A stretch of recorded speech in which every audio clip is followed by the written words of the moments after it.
and general agenda of system revamp, many leaders have first-hand experience of how the excitement and euphoria attending their appointments was eclipsed by the reality of severe deplorable rot and accompanying rock-bottom staff morale in the institutions.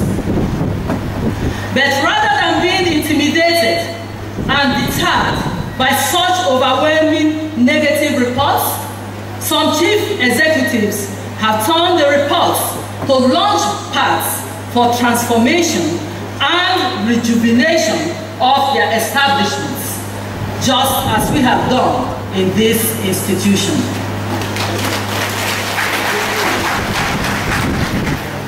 A program of massive infrastructural and structural expansion and improvements, provision of functional teaching and learning equipment and facilities, enhancing and sustaining positive staff morale, and mobilizing the student body to consciously commit to mastery of content and acquisition of relevant practical skills in their different disciplines can only take place if the chief executive has a full dossier of operations in all segments of the organization. The Bible records that Nehemiah, a leader who is best remembered for leading a successful campaign for rebuilding the fallen walls of Jerusalem, went out alone by night to get first-hand picture of the enormity of the assignment he was about to undertake.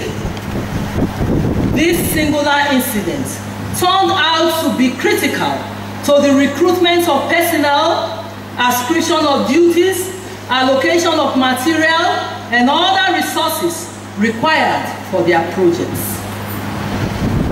Therefore, managers of polytechnic education must not be afraid of doing due diligence on the organization at the point of assumption of duty.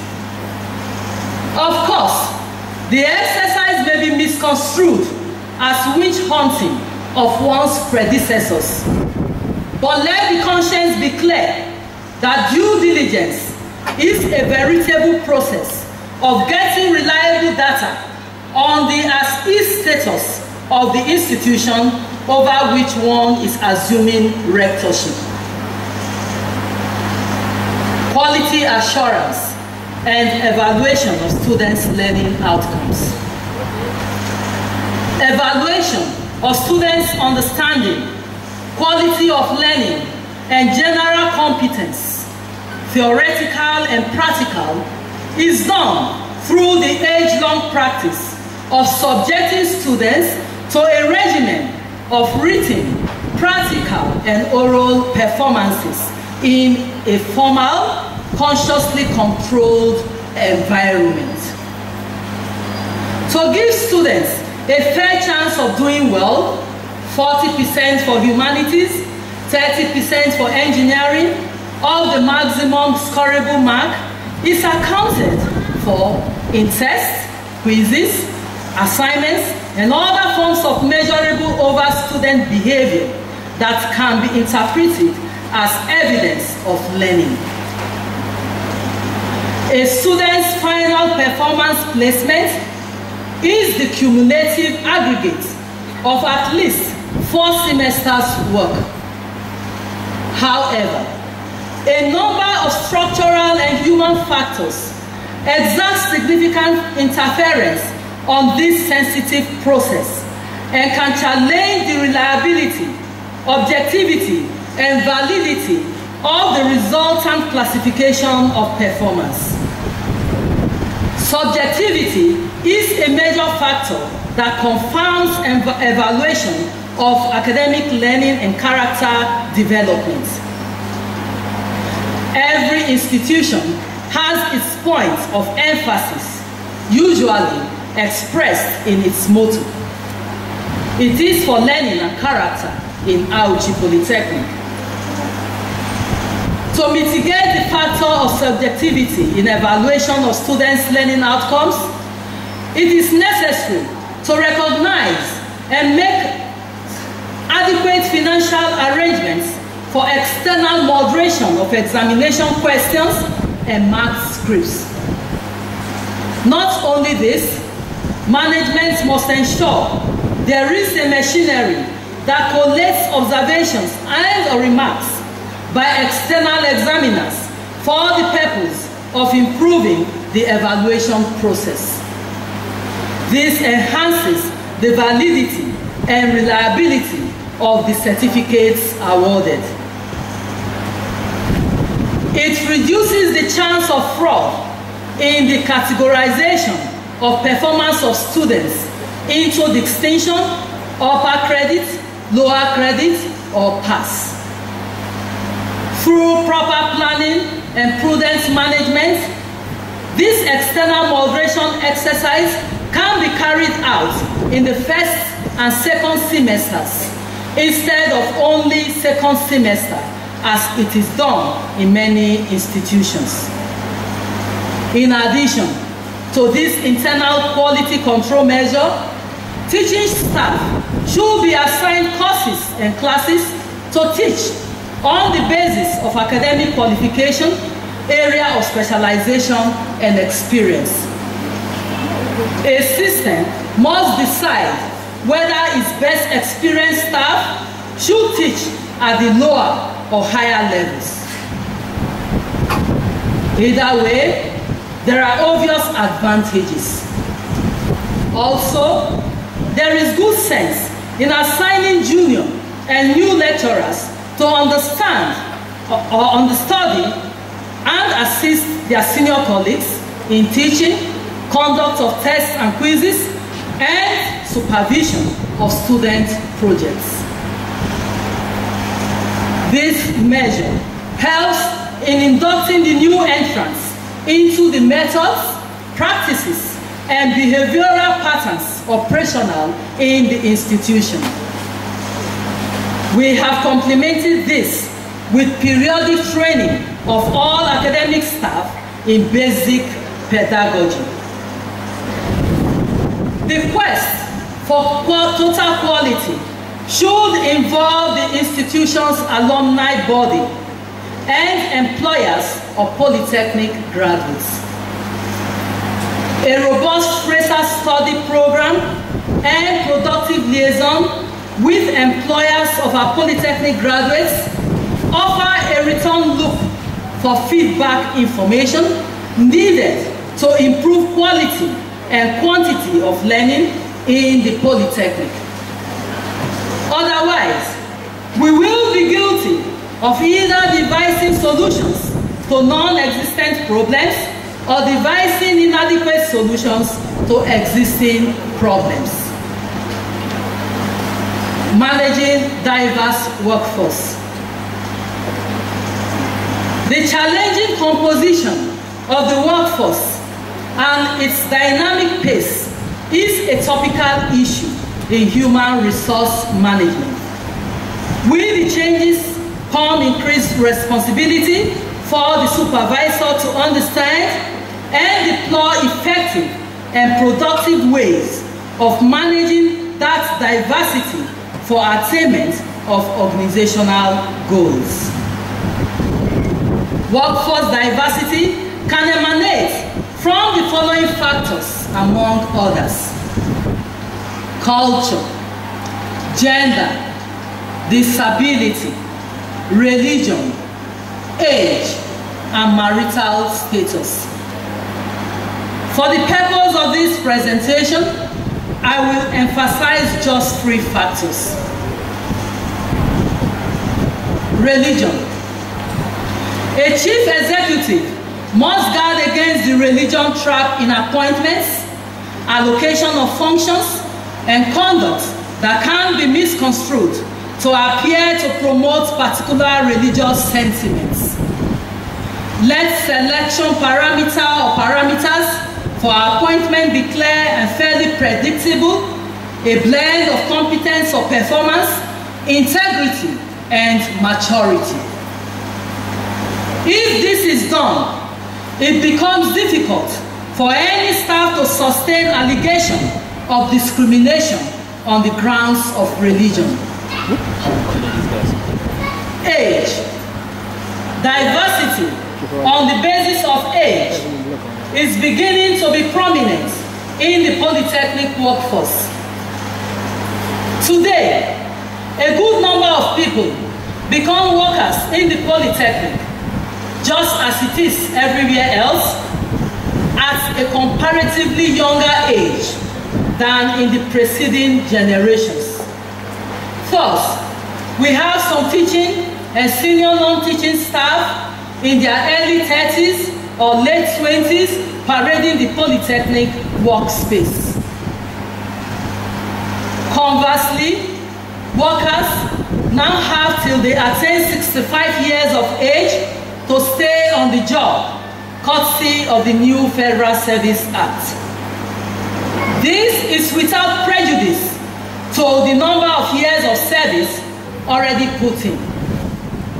In other words, for workers in the polytechnic sector, age rather than length of service is the determinant of retirement. The net implication of this reality is that the polytechnic workforce has begun to reflect the manifest tokens of the elder syndrome and all it connotes of people who think they know it all and therefore resist change and innovations that threaten the status quo. Marital status.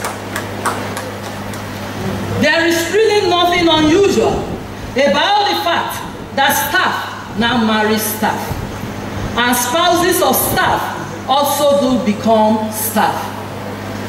By and by, this is where the challenge can emanate from. Some male staff occupying senior positions sometimes meddle or attempt to meddle in issues of posting, promotion, placement, and discipline that directly or tangentially affect their spouses. Where they succeed in influencing or bending decisions in favor of their spouses, workplace climate and staff morale will be affected. The antidote to this phenomenon, which is a general workplace feature, is for management to decisively discourage the faintest exhibition of such tendency. Otherwise, it will breed indiscipline, disregard for authority, foster a cult of "you can't touch me," and engender apathy in other not so lucky staff.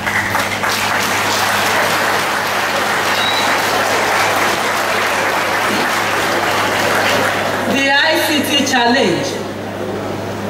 Computer literacy affords staff the skills to improve on their ability to conduct quality research and to improve efficiency in the discharge of assigned duties. As a technical institution, those who must teach and impart knowledge in the 21st century must themselves be skilled in the use of relevant modern tools. The drive for ICT compliance must be in tandem with a declared commitment to massive human capacity development to deploy and manage e-learning platforms to enhance efficient service delivery, enrich and increase access to learning resources. There is no alternative to digitalization. Well, maybe the alternative is to remain held up or down in the bottleneck of analog information processing, storage, and retrieval. Therefore, to key into this crucial information processing paradigm, it is necessary to develop a precise response agenda to the challenges of digitalization, and it should address human capacity, infrastructure, facilities. digitalization agenda must recognize and provide for necessary infrastructure, the beginning of which is an institutional policy which enunciates the institution's position and expectation on ICT. After this is in place, arrangements must be made for general and special skills training for staff. A deliberate effort must be made to encourage all staff to acquire relevant ICT skills. Experience has shown that this skill acquisition can be enhanced if staff are encouraged to acquire personal computers, laptops, and tablets.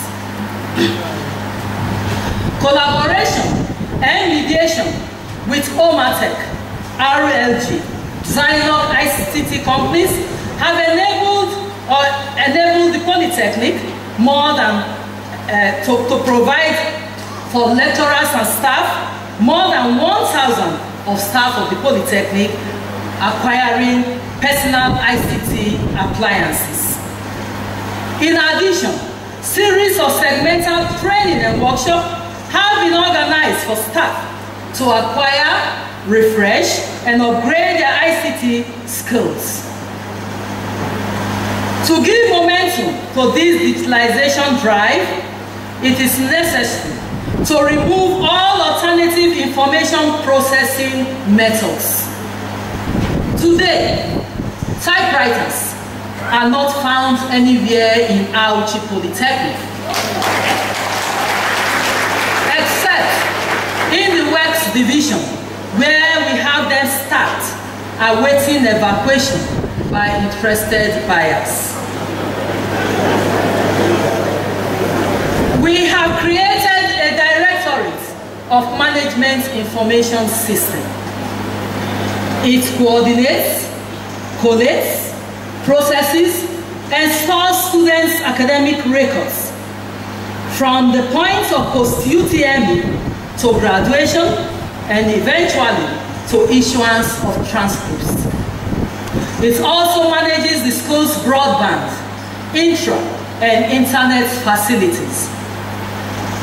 Staff in this directorate, besides their primary qualifications, have been exposed to modern techniques of information processing and the administration of the platform.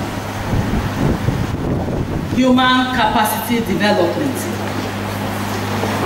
In 2006, the administration of Chief Olusegun Obasanjo, former president of Nigeria, approved the phasing out of higher national diploma programs in polytechnics.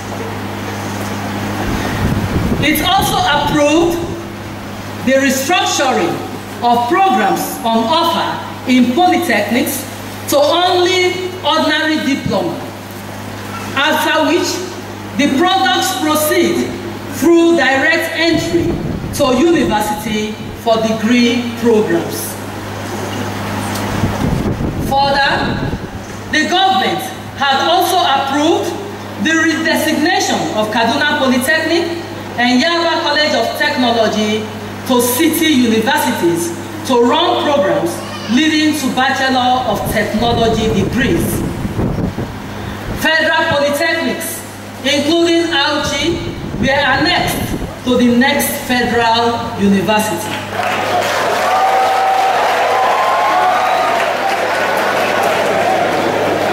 Well, while all this is now history, it is pertinent to recall and note that the volume of tension and anxiety created among staff of the annexed institutions was unprecedented, especially as many of the receiving universities have started sharpening their knives in readiness for unanesthetized surgical operation.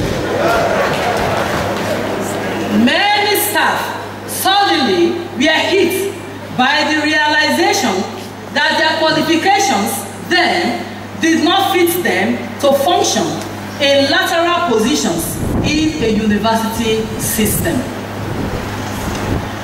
The positive side of this abandoned policy is its motivation value. Many teaching and non-teaching staff saw a compelling reason to go back to school. Today, my administration has harnessed this raw impetus to support staff for higher studies. Grants from Tertiary Education Trust Fund have been most supportive in this direction. Further, collaboration with Commonwealth of Learning has provided the much needed opportunity for a good number of our staff to be trained both locally and internationally in many aspects of managing flexible skills development schemes. After careful study of staff qualifications and experience profiles vis-à-vis departmental needs, especially for accreditation of programs, we have resolved to sponsor staff for training overseas in critical areas not easily available locally, but only at master's degree level. We have done this to conserve funds for master's and doctorate degree programs locally. This has paid off handsomely. As statistics show, master's degree local 111 staff, master's degree overseas 16 staff, doctorate degree local 45 staff.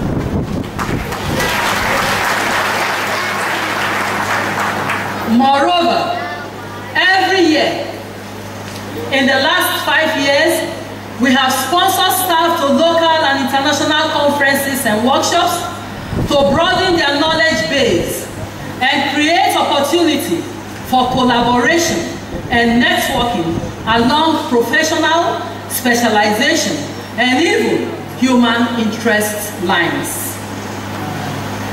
The bottom line is that whether polytechnics become degree awarding or remain steadfast to their original mandate with higher qualifications and richer exposure, teaching and learning in the polytechnic is improved, research is enhanced, and general service delivery upgraded. Research and development. We give unfeigned support to staff to engage in research. For the first time in the history of the institution, we have published 3 volumes of journals containing peer-reviewed articles of our staff, and have also given copies of the journals to contributors and staff at no cost to them. In addition, we have sourced funds for staff to carry out projects, some of which have impacted positively on teaching and learning. Others have been exhibited within and outside the institution and have received ministerial acclaim. Engaging with alumni association.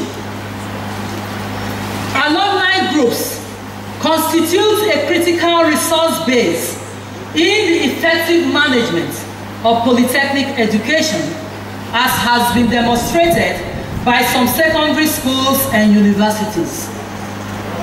If well harnessed, an institution's alumni body can become a source of soft funds for projects, scholarship for students, donors of equipment and facilities, and sometimes offer essential resource service in critical areas.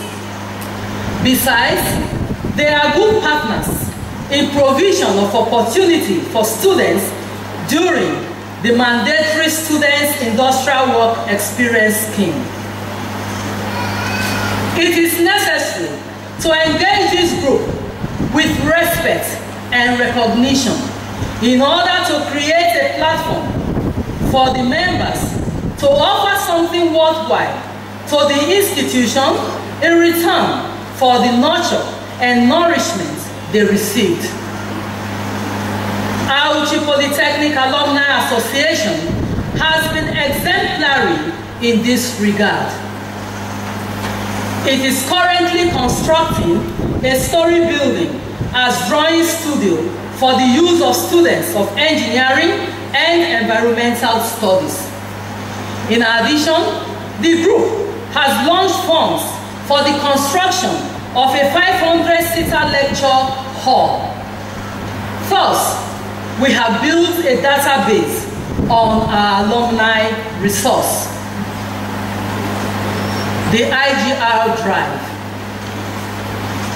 Expanding needs and fixed and or declining government appropriation and the challenge for institutions to seek for extra means to augment or supplement government funding have pushed institutions into a flurry of revenue-yielding activities, some of which include consultancy, production and sale of goods and specialized services, extramural lessons, part-time and open distance learning. For us in Auchi Polytechnic, we have floated a bakery, packaged water outlet, poultry, fishery, and other entrepreneurial outlets that provide essential goods and services for clients, as well as create opportunity for students to learn practical skills. I mention this not to focus on how the revenue is generated, but on how it is utilized. There is no gainsaying that substantial revenue accrues to institutions from these legitimate endeavors. Therefore, sound management modalities should be put in place to ensure prudent, project-specific disbursement. It is clear that government cannot undertake comprehensive funding of education. Each institution must diversify its revenue base so as to address compelling needs in capacity building, infrastructural expansion, equipment procurement and maintenance, and other critical needs. It is important for the Chief Executive to ensure through close monitoring and supervision that the conduct and management of revenue-generating activities are done in strict compliance with extant government financial regulations. Governing councils must be fully involved and necessary records must be properly kept for third-party oversight, auditing, and control. Managing workplace conflicts. Conflict is a destructive clash of interests, objectives, methodologies, or personalities between individuals and groups, or between groups within an organization. Chief executives must note that conflicts are natural in organizations. Experts have identified avoidance, accommodation, collaboration, compromise, and confrontation as 5 conflict resolution styles. None is superior to the others in terms of effectiveness. The manager's responsibilities are to try to understand the causes of the conflicts and to resolve them in a way that will contribute to meeting the objectives of the work group and organization. Conflicts are best handled by focusing on mutually beneficial goals to parties involved, by seeking areas of compromise, by examining facts, and by keeping personality difference out of the negotiation to achieve a win-win resolution. Managing student resource. Students constitute a critical resource base in education. Staffing, quality and quantity, infrastructural facilities and equipment. In fact, everything found within the learning environment is tailor-made to the general and specific needs of the student. Therefore, a successful educational resource management program must recognize and provide for general learning needs of students. In this regard, we have applied the following steps and found them positively productive. Intensive orientation program for new students. We have taken this event out of the general label of the routine. It is a special program during which we induct these new students into Auchi Polytechnic culture and mentality. We select speakers at this event on the basis of experience, track record in polytechnic service, and possession of some measure of earned workplace respectability. In addition, we are strict on attendance by the consent group of students to ensure that they benefit from the presentations. Leadership workshop for elected student union officials. This initiative has paid off handsomely. Each year, we invest a token in organizing a week-long workshop for elected student union government officials. This is done immediately after their inauguration, just before they assume office. The workshop topics include theory and concepts of leadership, goal setting, conflict resolution, management of resources, etc. Over the years, we have reaped the sweet dividends of this innovation. Intervention in learning. My administration has made substantial investments in library holdings as well as provided e-learning facilities for students and staff use. In addition, students now know that every Saturday they can listen to lectures via our educational radio broadcast. Recognition of student achievers. We have also found that if excellence and achievement are recognized and celebrated, it challenges and motivates others to strive. Thus, in the last 5 years, we have recognized and showcased student achievers both privately in the rector's office and publicly during polytechnic programs such as matriculation, convocation, and other special occasions. School exhibition. The easiest way to stimulate and sustain healthy competition is to create a platform for people to exhibit their skills, talents, and know-how. Therefore, we appropriate some little amounts for exhibition of products and services by staff and students.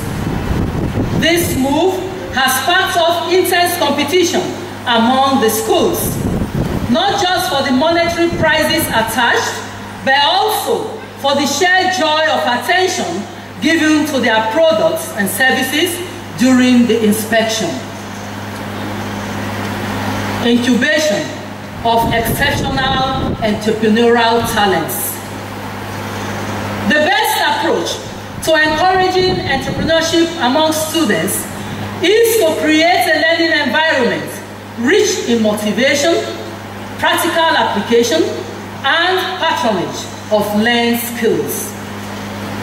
Consequently, we have instituted a policy which enables us retain our graduates with exceptional entrepreneurial skills who are willing to return to the school to to share their practical skills with students at our entrepreneurship classes. To this end, we have created a corps of resource persons for barbing, hairdressing, baking, and electronics.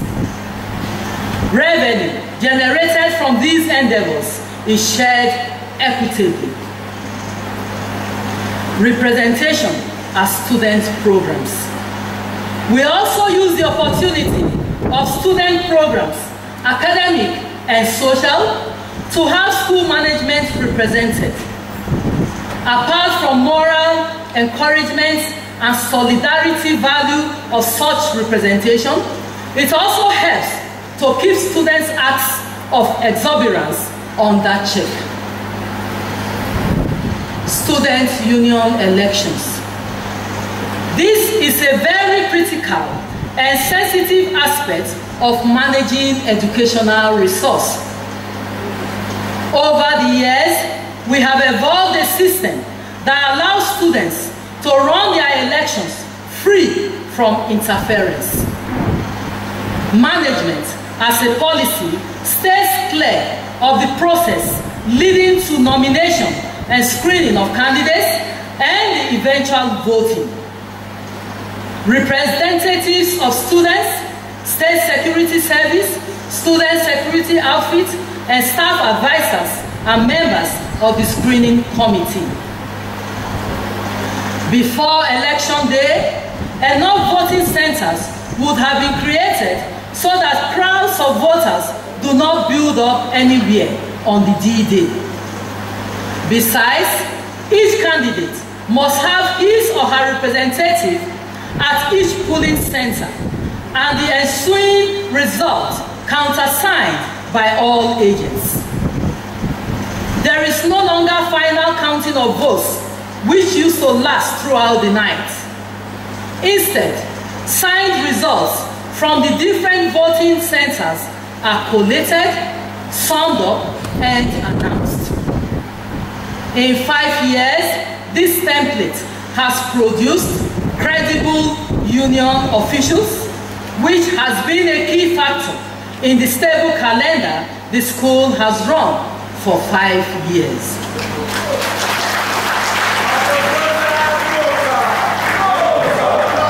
Annual graduation ceremony.